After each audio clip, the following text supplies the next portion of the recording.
당신이 찾던 무서운 이야기 고비의 TV.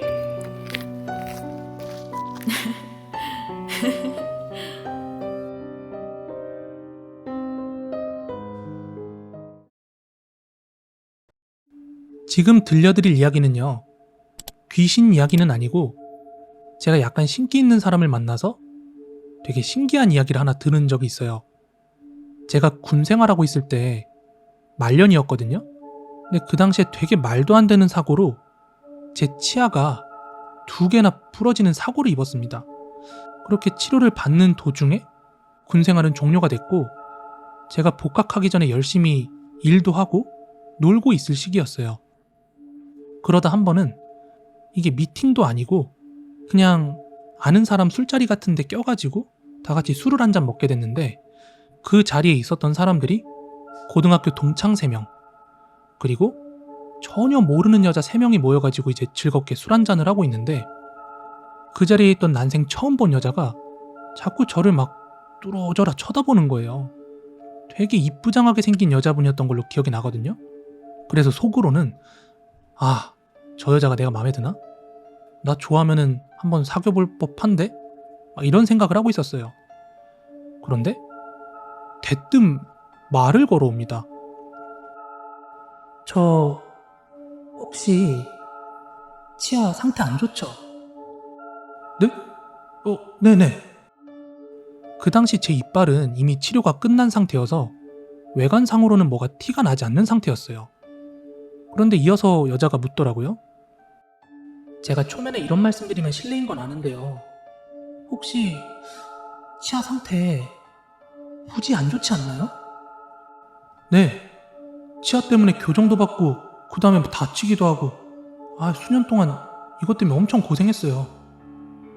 그러자 여자가 이렇게 대답을 합니다. 제가 좀 보이는 게 있어서 그러는데요, 님 다치게 한 거 되게 치아가 못난 분에게 다치지 않았어요? 제가 그 이야기를 듣고 잠시간 생각을 하다가 네, 그때 군대 동기한테 그것도 연병장에서 나무 나르다가 나무에 맞아서 기절하고 깨어보니까 이빨 2개가 그대로 날아가 있는 거예요. 이상하게 생각되시겠지만 제가 신기가 있어서 자꾸 님 옆에 뭐가 붙어 다니는 게 보여요. 근데 그 옆에 있는 그분이 군복을 입었어요. 치아가 건니가 심하게 난 사람이고요. 그리고 그 사람이 말해주는데 님이 전생에 일본 군의관이었나봐요. 그 사람은 부상당한 군인이었고, 님이 그 다친 사람을 그냥 지나치고 다른 사람을 치료하다가 죽었다네요? 그래서 자꾸 해코지를 하는 것 같네요.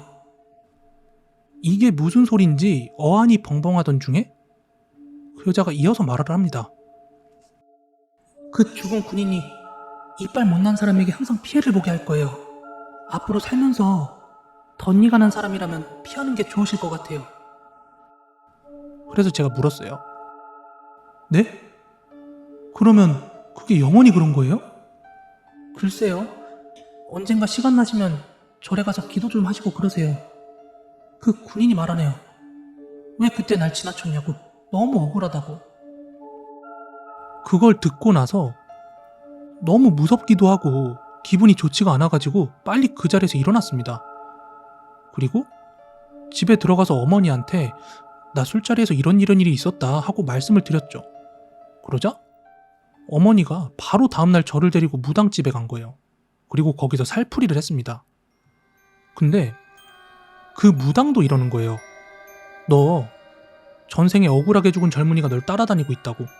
그 사람이 계속 널 해코지하는 거라고. 다행히 네가 죽인 건 아닌데 얘가 너무 억울해서 자꾸 치아 못난 사람들과 뜻하지 않게 너 사고 일으킬 것 같다고. 그런데 중요한 건 무당은 이 내용을 전혀 모르거든요. 그런데 살풀이하러 가가지고 그때 들었던 그 소리를 똑같이 들으니까 너무 소름이 돋는 거예요.